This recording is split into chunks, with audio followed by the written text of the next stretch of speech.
Everybody, welcome to an all-new GTTV. I'm Jeff Keighley, and this week I'm here at Bethesda Game Studios because we are just over 3 weeks away until the release of the Elder Scrolls V Skyrim, and tonight we've got tons of exclusive new info and footage for you guys. And of course, we have to kick things off with Todd Howard. Todd, you guys are just wrapping up the game. Skyrim is coming 11/11. How does it feel? Feels good. It's been a very long but productive 3 years on this game, and we have poured ourselves into this, and we're ecstatic to be done and just get it out in everybody's hands. For folks that may not have seen a lot on Skyrim, this is obviously a story about you as the Dragonborn and the dragons who are trying to take over this land, right? Yeah, so in the Elder Scrolls, dragons have been they've been in the lore, they haven't really been in the games, so with this game, dragons have returned. And your character is Dragonborn, which means you are born with the soul of a dragon. It's kind of this mystery in the main quest why the dragons have returned and what kind of role that you play in that. So it lets us tell an interesting story that has a little bit of a mystery, but as well it also is something that gives the player power. He's kind of invested in it through what does this mean for him personally, but then as you slay dragons, you collect their souls and you can kind of absorb their power. And you've been on record saying there are a lot of dragons in this game. I think some people, when they see a dragon in a trailer, they're like, oh yeah, that's the one dragon at the end of the game you're going to defeat. That's not true, right? It's not true, no. We have about 6 main types of dragons that come in different colors and power levels. And then there are also named dragons. When this game starts, you're on your way to your execution, right? You are. You're being taken to your execution. You, for one reason or another, start most Elder Scrolls games as a prisoner. Right. And we kind of like to start you with a clean slate where you're going to tell that story in your head, and then we introduce you to the world. We're not really going to spoil what happens in the first half hour when we're setting up the story and the events of that. Okay. But then you escape out into the world. It's that same moment that we like when you step out and it's almost like, well, I can do anything I want. You're just looking at this big vista.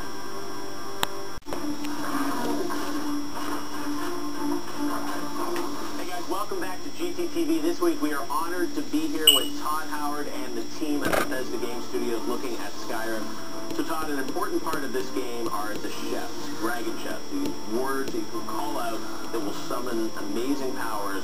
And tonight, you're going to reveal some new shouts that I think are going to get the fans pretty excited. Yeah, we are. We've talked before about calling a storm. You've shown that before. Whirlwind sprint, the ability to move fast, slow down time, and unrelenting force is the one where you can push things around. We also have a cool one which is called ice form, where you shout it and you can encase your enemies in ice. And what's cool about this is you can either kind of paralyze them and leave them there and they'll be taking damage, or you can run up and shatter the ice, hurt them yourself. So it's a really cool way of dealing with different combat scenarios. The other one we have is called Elemental Fury.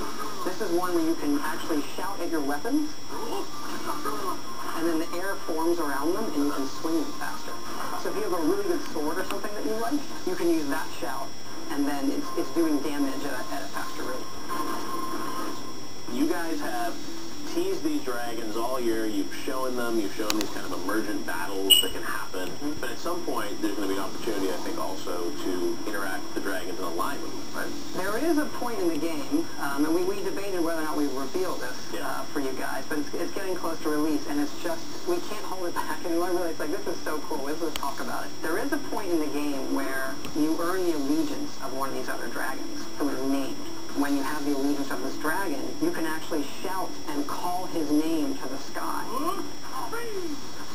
And then where he is in the world, he will fly and come and help you. So the only thing that could possibly be cooler than fighting a dragon is having a dragon come and be your ally. And you can do this wherever you want. You can do it in the middle of town. You can be in a big fight outside. What looks particularly cool, what works best, at that point in the game, if another dragon attacks you, you could be fighting that dragon and then call your dragon and watch the dragons fight. Wow, so there's a real kind of kinship, I guess, developed between you and this dragon. Yes. Well, that's very touching. It's later in the game. Okay. But so that's interesting that, you obviously have the idea of, calling in this dragon. Is that at any time you can do that? I mean, at some point it's going to have to go away, and it can't constantly with you, right? You can't have it constantly with you. I'm just saying you can do it. There aren't any limitations. Not like your dog in Fable. There aren't any limitations when you're outside to where it works and where it doesn't. If he can get there, he'll usually... Probably won't fit in the dungeon. No, you can't do it inside. Yeah, that's the limitation.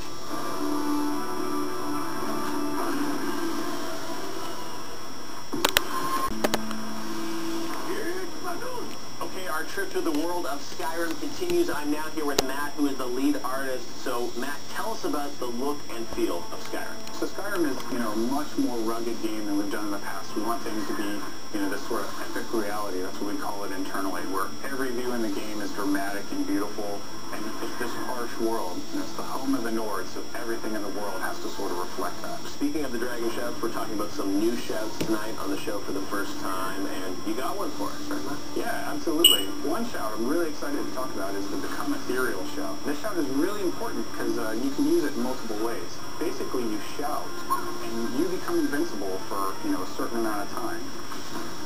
You can use it in combat, to take damage, but you can't fight during the shout. But more importantly, you can use it to, for tactical advantages. So for instance, we have this quest, and one of the ways you have to escape is you're forced out onto a balcony in the city. And if you use Become Ethereal Shout, you can jump off the balcony and survive a fall that would normally kill you. So it's a good way to maneuver the world. I mean, you can actually jump down mountains with this shout and get away from any creature who's attacking you. So you become invincible if you shout out what 3 words? So it's Find Ye Groan, the words of the dragon language, and they mean fade, spirit, and bind. As you go through dungeons, you're going to see some of these words kind of written on walls, right? And then you can somehow, read them and then understand them.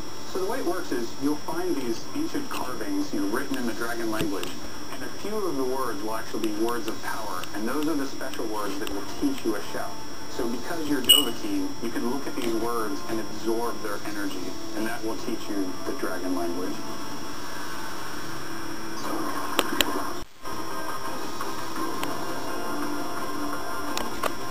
We're back on GTTV, wrapping things up with Todd Howard as we count down to Skyrim.